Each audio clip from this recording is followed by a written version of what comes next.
This is exciting. I'm glad you're excited. I am. Welcome back, y'all. My theme music's so fire. Don't nobody else got this. At least I don't think so. I think it was free, but somebody else might have it. Anywho, welcome back, y'all. It's your girl, Kyla Coleman, a.k.a. Natural Legalista.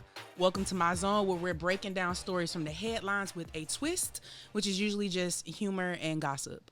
But I don't know if we're going to be as humorous on today's episode because this one's kind of heavy. It's real heavy. Today's topic is Finley's funeral home flub. So we're going to be talking about funerals and death today. So I don't think it's going to be as funny, but we'll figure out. We'll jump into it. As you guys know, I like to start off with the self-care tip. And I usually introduce my guest after the self-care tip, but I wanted to put him on the spot real quick. This is my friend Tekeavia. Do you practice self-care? Absolutely. Okay. Do you have a self-care tip that you would want other people to know or encourage them to practice? Absolutely. Rest. Come on, rest, but not death. No. Rest, not eternal rest. 6-hour rest. 6 hours. Okay, so about 6 hours per night. Yes. Awesome. I think that's really good because in today's society, like, we're always on go, and they're like, oh, you can sleep when you die. I don't want to sleep then. No, you don't. I want to try to stay awake as long as, possible on this earth, but still get my 6 hours, 6 to 8. 6 to 8. That part. So I did have another self-care tip that I think might go in line, but it might not. Okay. My tip was going to be to take vitamins. Yeah. You take vitamins? What kind of vitamins? Whatever. I take a multivitamin. Well, I'm going to be honest. I'm not taking anyone, but I'm actually been getting in the habit of wanting to start taking vitamins. I think you should. And that was part of my self-care tip because your body will thank you for the extra help. Because a lot of times we're not getting enough vitamin D, C, all of that stuff from what we're eating. So having a vitamin can kind of boost you a little bit more. Plus, we all need some immune boost right now with COVID. I'm a Flintstones kid. Listen, my mama used to give me that. I think I stayed in that habit because of Flintstones. I took the gummies. Yeah. They had gummies? Yeah, they did. They still When do. did they invent Flintstone gummies? Because mine was the chalky little pieces I remember that look. those. Mm-hmm. Tekeavia, you not as old as us. Maybe that's what it is. He was privileged with the gummies. And he not saying no. No, he's like, I know. Man, the privilege of gummy Flintstones. But yeah, so I take a women's multivitamin. It's called Ollie. I think that's how you pronounce it. It's good. And it helps with nails and hair and stuff. That's how my hair be, trying to do her thing. Okay. Now, since we've already kind of talked to you, I want to do a little bit of an introduction. So you are Tekeavia Byrd. You are the owner of Celebrations of Life Funeral Home. And you're also a community activist. That's dope. That's dope. We met at an actual entrepreneur. I don't know if you would call it meeting or convention. It was something that we met at. Mm-hmm. I wouldn't say convention because it wasn't like a whole bunch of days. It was just like a few hours. Yeah, it was in Black History Month. Yeah, during Black Business Orlando. Yeah, Black Business Orlando. Yeah, I won some prizes. I think you won something too. Yes, we did. Yeah. Okay. But the thing that I want people to know about you is that you are hilarious. Right now, y'all, he's just sitting here prim and proper, being soft-spoken. I think he's just soaking it all in. He is. Well, this is his first podcast. First is what podcast. He was telling us. Yeah. Yeah, so I'm glad you're here. You want a shot? Right. But nah, y'all, he is hilarious. He is also very, very compassionate. And there have been times where I've needed some prayer and you prayed for me at a drop of a dime. So I think those are good characteristics to have because God be hearing you. Amen. Mm-hmm. Is there anything else that you want to add to your bio that you want other people to know about you? I think if you said it all. Okay. I'm excited about the show. Okay, so we about to jump into it. So the way I like to do things is I like to present a case to you, and I want to just have your real reaction. So you don't know anything about this case yet, but who knows? You might have heard about it. Okay. So we're going to jump in. This is a case from 1994, and it actually comes from a place where I used to live, which is Fort Myers, Florida. Have you ever been down there? Several times. Oh, who you know in Fort Myers other than Plies? I have funeral home friends in Fort Myers. Oh, so they might know this story. They might. Okay. Are your funeral home friends older than you, or is it? They're older. Okay, so then they probably definitely know this story. This took place in a prominent community in Fort Myers called the Dunbar area. Okay. Dunbar community is known for not protest, but activism in Fort Myers. A lot of prominent people come from down there, but we're going to specifically be talking about Finley Funeral Home. The owner was Finley Carter Jr., and he was a prominent staple in the Dunbar community for 23 years. He had his funeral home there for that amount of time.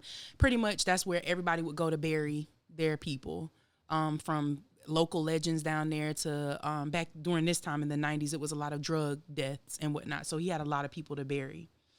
So he was also known for really relaxed policies for payment, which I know can get a lot of people in trouble. So say, for instance, they said if there was a funeral that cost $5,000, he would only have people pay a $300 deposit just to get it started, just because he wanted to help people out. Now, I noticed your facial expressions changed a little bit right then. Is that normal for the funeral home business? Like if you have something that costs $5,000 to just have somebody put up $300? Well, it depends on the scenario. Okay. And I've often been in times where we've had to help families with payment plans and payment options. So I was looking that way because, sometimes you think that you're the only person doing something. And so to hear that is really encouraging. Gotcha. So which kind of shot my facial expression because I'm really intrigued in the story. Okay. And so you're saying like that's typically what people do. And you don't know what everybody does, but Well, to hear that no, that's not what typical people do. Oh, okay. That's not typical in the funeral business. And I think that's one of the things that differentiates a lot of business owners from other funeral homes and different things of that nature.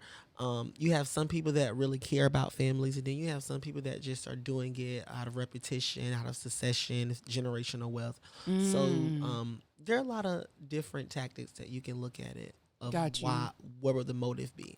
You're going to find out that most of your family-owned independent funeral homes will be more so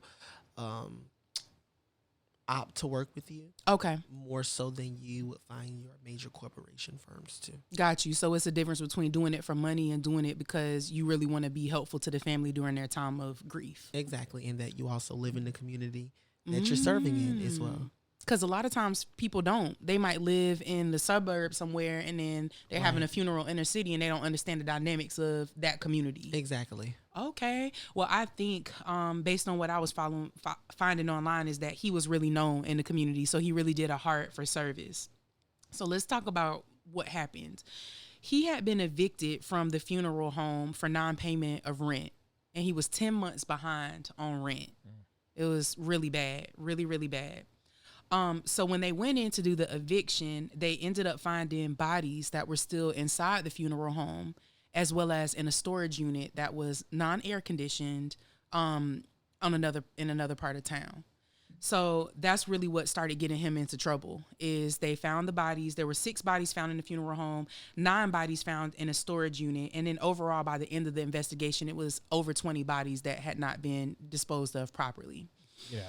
And what really made me kind of get upset, and if we just for effect, we can throw up the casket on the screen of one of the a child's casket there. There were 4 infant bodies that were found in the storage unit. 2 of which were skeletons, so it had been some time that the body had decomposed. 3 of which were skeletons. 2 were found in a wooden box. And then 1 was a fully embalmed infant that was found in a briefcase. A briefcase? A briefcase in a storage unit. Yeah. So that was really, really crazy. Basically, what they ended up finding was that just people had not been paying him. And he was continuing to receive bodies. Like I said, this was back during a time where it was a lot of drugs going on, drug murders, drug deaths. So he was getting more bodies than he could actually put out, and then not having the resources because he wasn't paid to do it. So the community in this case actually blamed themselves for his downfall because they were like, hey, we weren't doing what we needed to do to support him, and he was doing everything he could to support us. He ended up having his funeral license revoked. And then the last thing that I could find was that he had ended up in a psychiatric ward after everything happened. Well, yeah, that's got to make you go crazy. Yeah. Very, very crazy. But prior to all of this taking place, they found that he had already been in trouble behind the scenes for failing to provide certain paperwork.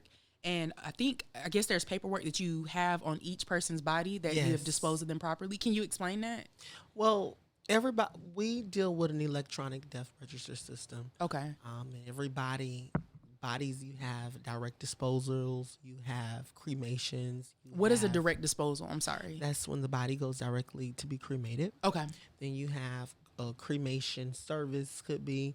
Then you have your traditional burials. Then you have the green burials that a lot of people are getting in. So with the paperwork that you must turn into the state, each body that we dispose of, any of those 4 methods that I've explained, or 6 methods that I've explained, we have to have some type of accurate paperwork that would display what type of disposition that we chose to do for them. So whether it was burial or cremation, if you do burial, they give you a burial, something that is called a burial transit permit. If you do, You have to have a permit for that. yes. Wow. Okay. So we have to have a burial transit permit.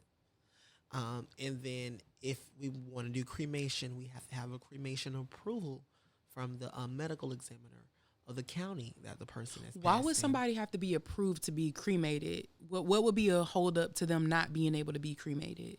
Well, with the COVID pandemic, everything has changed. You have several people that are with the same doctor, and then so you have doctors that are in the fields, doctors that are performing duties, but still kind of yet fail to do all of their clerical duties. So if the doctor does not sign the death certificate, that means that the body typically cannot be buried or it cannot be cremated until that doctor has signed off on the person's cause of death. I didn't know that. Did you know that, Phil? Nope. I didn't know a doctor literally, like, that's crazy to be a doctor, to have a patient and then know your patient passed away and you have to sign off on the next steps for their body. So like, yep, they're dead. Yeah. That's essentially what it is. But that's what it is, right? Yeah, that's what it is. Oh, man. Oh, my God. So what do you do if you have a body and like they decide not to go through with the funeral or not to go through with a cremation? Have you ever had something where like somebody brought you a body for, to dispose of or have a funeral for, and then they just dip out and don't ever come back? Not yet. Not yet. This happens. I mean, you've had people to neglect. You do have people that have neglected their family members. It's very rare that you see it. Well, no, I can't say that it's rare because we have something with the state of Florida, which is called the indigent program. Oh. And one particular funeral home gets the bid of that contract. For the whole city. For the whole city. Okay. And they typically would take on the indigent cases. So, like, your homeless people that have been deceased maybe for a length of time. If they have not been identified, then they go into the steps of either they do the burials or they do the cremations for them. Okay. Wow. So it's kind of like the state is just paying them to take care of the dead that might not have been claimed, or Exactly. Wow. Wait, people. I didn't even think about that. People don't claim. Oh man. So wow, that's. So how did you actually get started? You founded this Yes. company. You I don't know how old you are, but you look 19. So, Right. Right. So What's the name of the fake doctor? It's a show about him. It's Dr. Death? No. It's not nothing to do with funerals. I think he's actually like a MD. Doogie Howser. Oh, Doogie Howser, yeah. that's him, but he's the funeral. Yeah. Okay. So how did you even get started doing this? Because this is definitely something that either you're born into or you just like it. Like, what? Give me some background because I'm intrigued. Yeah. Well, I started in the funeral industry 16 years ago. Boy, you 16. Right. And He started when he was a baby. Right. And I'm so glad y'all don't know how old I am. So that's the mystery that I get to stand That's by. a good thing. So Are you really alive, or are you like a spirit that just does not age? And that's what it is. That could be true. Yes. But continue. I like that. Can I borrow that? Yeah, take it. Okay. Put it on your website. So I started 16 years ago in the business.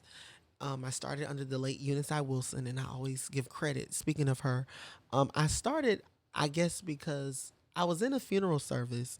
And, before you can get the proper terminology for words, you don't find out more things about yourself until you sometimes get older. Mm-hmm.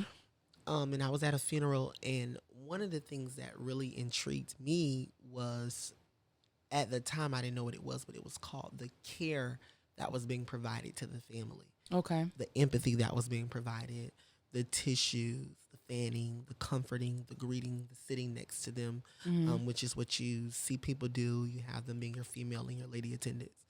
And one of the managers, I just think me having a bold personality, I went up to him, and I simply asked him, I said, I would like to do this.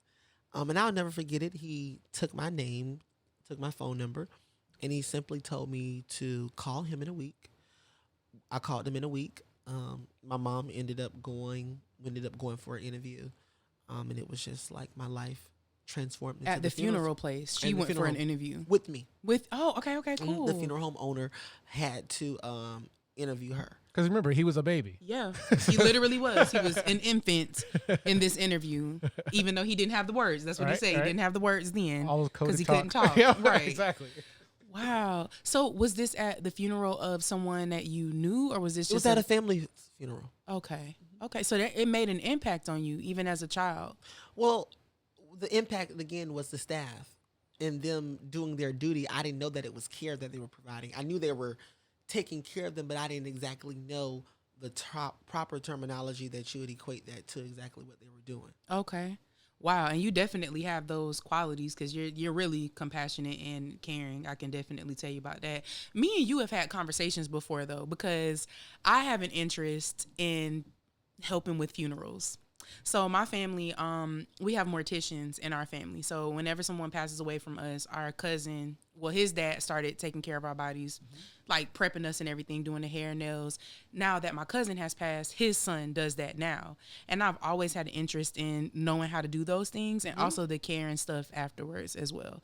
But I think I have a knack for when I need to see the body, to see if it's done right, to see if my relative looks like how they did when they were on Earth. And I think that's That's important because when my father died in January, that was really important to me. So when I actually got a chance to see him, he looked like I remembered him. Yeah. So I was like, good job. Man, and it's nothing like going to a funeral where the person don't look nothing like they did when they were alive. Yeah. Granted, I know you can't always plan for that because they might have had like an illness or something else that might have happened, maybe been shot, maimed, something like that, where they can't always be put back to the same place they looked like before. But I think it's something special when you can recreate that and have a good last memory for someone.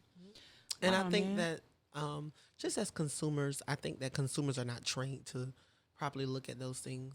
The consumers often pick funeral homes based off the cars that's out there, or my grandmother went there, and it's not actually things that they intently look at as for service and body presentation and the presentation in general. So, they're wild off of the outer appearance, but they're not so much focused on really the inner side of the business and the arrangement conferences and how are things being conducted, versus of what they're seeing before they actually get to you, because you're wild. You see cars out there, you see something nice, you're like, hey, I want my dad to ride in this. But you don't know what may be going on the inside. So I always encourage the consumer that do not be enamored by things of that nature, what you see on the outer, but actually take some time to look on the website, look on the Google reviews, look at their work. If you know someone that's passing on hospice, typically that funeral home is probably going to have a funeral visitation the week before, so just peep in to see how are they caring for that family and see how things are being taken care of, because again, we often form opinions off of generations in the past and just the wrong things. And so that's just a little hint that I want people to look at, because they'll go to a family funeral home and then they'll be like, wow, they didn't look the best, to me. But again, it's because that's whom we're used to, accustomed to. Right. Just the loyalty and not necessarily looking at the quality of work there. Right. Exactly. Well, speaking of that, I wanted to share a story briefly of something that just happened recently on August 6th of this year. We're going to play a clip for it. You might already be familiar with this story, but I think this funeral home definitely got it Metro right. East mourning the loss of 5 children who lost their lives tragically 2 weeks ago. Today, they were laid to rest. News 11's Ty Hawkins spoke to church leaders who say the healing has just started. 5 children under the age of 10 sadly lost their lives in a house fire earlier this month. Today, the Metro East laid them to rest. Our focus is on the family, and we're trying to find opportunities to assist them in getting through the tragedy. Family and members of the Metro East community bid farewell at Greater St. Mark Church of God in Christ to celebrate the lives of 9-year-old Deontay, 4-year-old Jabari, twin 8-year-old girls Heaven and Nevaeh, and 2-year-old Loyal. They're a young family, young children, and they had a lot to live for. Beautiful custom caskets were made for each child, the exterior representing them individually. And these children were wonderful children. If you look at the casket, each casket reflects their personal desires, the games they played with, the toys they liked, the colors they were interested in. That thing, so if you look at the casket, it's really a glimpse of their young lives. The tragedy has impacted the community, who says it will come together to support the grieving family in their time of need. Well, East St. Louis has always been one that will come together in a time of tragedy. And I'm not surprised. I'm just so thankful that even in a pandemic situation or season, that we yet still come together and support one another. Reporting in East St. Louis, Ty Hawkins. Yeah. Had you heard about that case? Yes, I did. Man, so like I said before, I think that they really did get it right. Some background information is that it was an apartment fire and it's still under investigation. And August 6th is when it happened of 2021. And that actually was their mother's birthday. And I'm just getting chills talking about it. I do not have children, but I am an auntie. And when I see babies like this that, you know, things have happened to, unfortunately, it just really breaks my heart. However, I think that when you have a funeral, sometimes that's your last chance for closure. And I think that they did a great job showcasing who these babies were. Yes. Yeah, look at the customization of that. Yeah, customized caskets. Oh, man. As the news reporter said, Deontay was 9 years old. Jabari was 3 years old. There were 8-year-old twins, Heaven and Nevaeh. And then the 2-year-old, which was the youngest, her name was Loyal. So bless their hearts, man. At your funeral home, do you offer like customized things like this for people or keepsakes where somebody can, you know, just have one little last piece of their relative? Well, at Celebrations of Life, one of the things is that we call our customers and the people that come into our care, we don't call them the deceased. They are the celebrant of the hour. I like that. The like that. celebrant. Yeah. The Yeah. celebrant. Mm-hmm. So our funeral home is called Celebrations of Life. Mm-hmm. And it's so pivotal in business. We always tell everybody you should know your why. And our why is we truly focus on celebrating the life. Our motto is we believe in providing a heartfelt experience with dignity and class. So each service is customized to every family's liking. We have something similar as you are probably seeing on one of our flyers and things of that nature. Oh, yeah, we do have a picture of your flyer. Mm-hmm. Come on, customization. So you're able to see. So we do specialize in the wrap caskets and the things of that nature. So we're also able to reflect the individual's life. So the wrap caskets, that's would be like what the babies were buried in. Okay, so that was a half wrap. wrap. That was you have the full wrap. So that's the top that's wrapped. So you see that you can still see the gold trim and the white. That's not fully wrapped. Oh, that's a half wrap. Okay, so the babies were buried in a half wrap casket with just the top decorated, and then the full wrap. What does that entail? Just all of the casket is all the same color? Yes, the casket is all the same colors, and it just provides a more.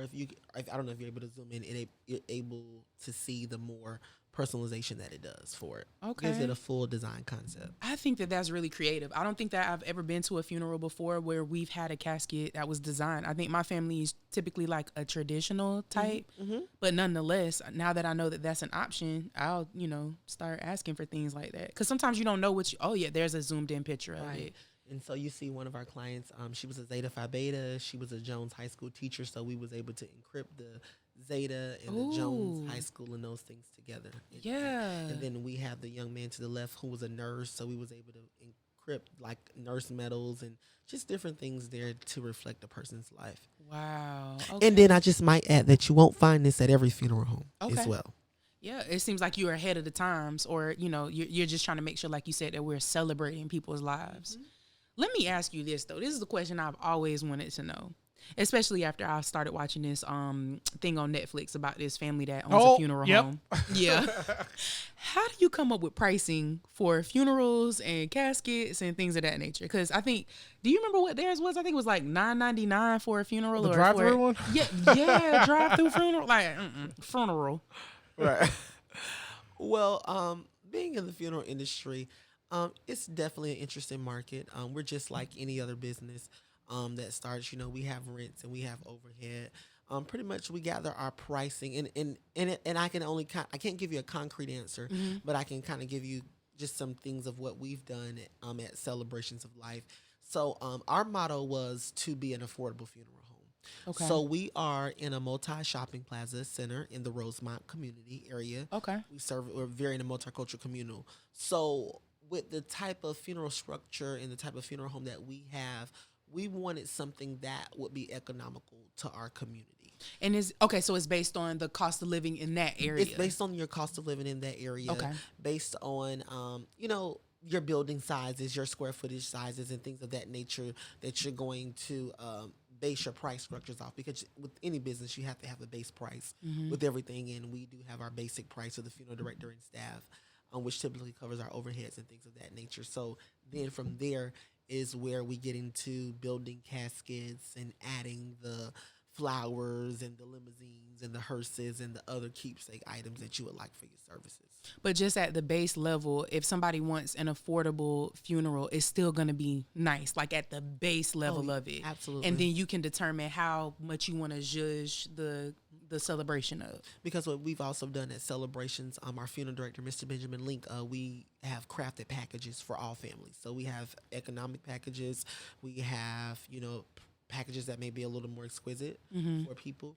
So we are able to meet all families at their need. And dude, I just thought about that one time that I contacted you. I had a friend that I believe she was 7 months pregnant and lost her baby. So she ended up having to deliver a stillborn child. And I called you. Do you remember that? Because I wanted to deliver her some flowers. Yes. And you personally delivered the flowers to her. So I think she wasn't home that day, but you personally took it to her home and left it there. And I just like that because I don't think that people think that that's something that a funeral home can provide as well. Yes. Is if you want to just deliver some flowers or do something nice for a family that's in mourning, that you can contact the funeral home and do that as well. Absolutely. So I appreciate you doing that, man. The last question that I wanted to ask is, in the funeral industry, you as a funeral home director, how do you protect yourself mentally? Because you're always seeing people come in at the worst time of their life. So what do you do for mental health care?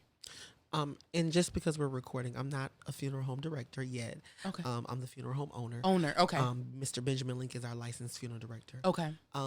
But as a funeral home owner, and founder, there's several things that I attempt to do. Each day, again, with the COVID-19 pandemic, we're seeing death at a different rate, a rapid rate. You're seeing actually people have a lot of double funerals. So it's like... double funerals? Yeah, you're having 1 week is the mom, 2 weeks later the children. Yeah. Because they're in the same household. Yeah. You have my God. wives and husbands. So with all of that being said... anytime that you can steal away to anything that's soothing, walks, quiet, much time you're away from your phone, that helps. It's not so much that you want to be around a lot of people because our job causes us to do that. But one of the things that I just enjoy doing is just sitting by some water and just really listening and just centering myself and gathering myself from all of the things that we've happened during the week. Because, with me being just a very caring person and things of that nature, when your families come in, you sometimes feel what your families are feeling. Yeah, you take on that. Yeah. Because you care. Yeah, and you're there with them throughout the week and sometimes 2 weeks. And so when you are actually at the close of your week or your Sunday and you're just kind of literally just processing all of the things. So just that kind of downtime, alone time with something that's quiet and soothing, just to process all of the things that you went through for that week. Man, I can only imagine. Now, I lied to you. I said that was the last question I was going to ask, but I actually have 2 more questions. I'm sorry. So you corrected me because you said that there's a different that you are the funeral home owner, but then you also have A licensed funeral director. director. So what's the difference between being an owner and a director? Our roles differentiate very differently. He is a licensed funeral director. So he is the man that's in charge. Well, we meet with families together because we are allotted to do that. However, he's going to take the more initiative role to kind of go over your contract with you. Just as you're an attorney, he is a licensed funeral director. So he has things that he's required to do as a state. Follow up on things with families. Like the paperwork that we were talking about earlier, is he the person that would handle that paperwork? Yes, Okay. he would handle that paperwork. I assist him in gathering the information for the paperwork, but in the end, he has to oversee all documents to make sure that we are staying in correction with the 497 Florida law. So compliance. Compliance, Yeah. thank you. Stay in compliance with the law. Okay. So he helps with that a great deal, a lot. So with me being the funeral home owner, there are a lot of things that I can do still, but then there are just a few roles that that doesn't allot me to step into the full funeral director role. Because that's for him. But you That's for said that him. you're going to be a director at some point. Well, I'm actually enrolled in school. Okay, there's a funeral home director school? Is that the name of it? Well, it's actually called an associate's in mortuary and science. Oh, I didn't know that. That's why this podcast be informative. I'm learning so much. Yeah. Yes. Okay. How long is that? If it's an associate's, is that like 2 years. Okay. And you're just getting I started with just that? started. I'm proud of you, man. So you're going to be an owner and a director. Licensed funeral director and embalmer. Okay. Okay, man. So you don't feel, I know, because some people feel kind of weird if they're around the deceased person. So that's something that you have to be okay with. Like you have to see the worst part of people. Yeah. Yeah. And that doesn't bother you at all? No, because the main thing that I like is the transformation part. What do you mean? The makeover. The makeover. I'm being thinking like able you. to make your loved one being able to hear the awe and to being able to hear them say, They look sh- good. Yeah, they look good. That's how it was with my dad. That's Yeah, how it was with my really dad, yeah. does give you peace like that. Like when you see them, yeah. because we often say you can do a wedding over, you can do a birthday party over, but you only get one time to do a That's true. funeral. Can I tell y'all a story? Yeah. I'm a little embarrassed about it because I literally just told my mom this story the other day. She had no clue Oh, when I God. told her that you were coming on our podcast because she's the one that told me to reach out to you and ask for you to be on the podcast. She's, I guess, my manager in my head. Hi, Mom. your momager. My momager, yes. Okay, so Lord, I hope nobody is watching this from the school I used to go to. I used to go to a Christian school, and we started in the basement of the church. So not the basement because it's Florida, so we can't have basement, but the bottom level. The second story is where the actual church was. And of course, they're still doing things throughout the week, having funerals, having viewings and things like that, while we were downstairs having school. It was a very small school. So sometimes if we knew a funeral was going on upstairs, me and some of the kids would sneak up there before they turned the lights on upstairs to just see what was going on. So that was my first experience seeing somebody who was deceased in the casket was sneaking up into a dark behind gosh. church where the casket was and trying to see what was going on. My little nosy self. So you're the one who would go sing Candyman in the mirror. I 5 was that times. person. That was you. Okay. I was that kid. I'm no longer that kid. God has forgiven me, but I actually, I don't know. I don't want to get my school in trouble, my old school, but yeah. So we used to do that. We were some bad kids. So my mom was like, Kyla, why would you do that? But yeah. Okay. And then the other little story I had real quick before we get ready to wrap things up is, okay, so I was a public defender down in Fort Myers, like I told you guys earlier. We had a client that died. He was, I think he had like a burglary case or something with me that was open. And so the family was like, hey, he passed away. Can you come to the funeral? And I'm like, okay, cool. Never been to a funeral for a client. Have had several clients pass away, but all right. So me and my colleague showed up on a Saturday for the funeral. We were the only people in the parking lot. So we go and knock on the funeral home door like, yo, like, what's going on? Like, is the funeral happening today? And he was like, well, yeah, the body inside, but we're not having a funeral. So basically they didn't pay the funeral home. So they did not have a funeral that day. What happens in that scenario? What do you do with the body after the people just... You put it in a briefcase like the other guy. Because it's Fort Myers. But this was a grown man, though. So what's bigger than a briefcase? A suitcase. Right. Oh, he didn't. That's what you put it in, and then you go. No. What do you do when the family just runs off? Well, again, I mean, I don't think that's an everyday situation Okay. that most people are having. And then, if it just gets to some point, you would contact your state Oh, and then department. you would get permission from them for what to do next. Yes. Because when he told me, the body inside, but we not having a funeral, he said it just like that. Like, the body in here, but we not. And I'm like, is this the ghetto? I cannot. Wow, man. Well, we going to jump on to this next segment that I like to call the Big Subpoena Moment. I didn't hear the... Oh, there we go. The gavel has to bang in order for me to jump into this moment.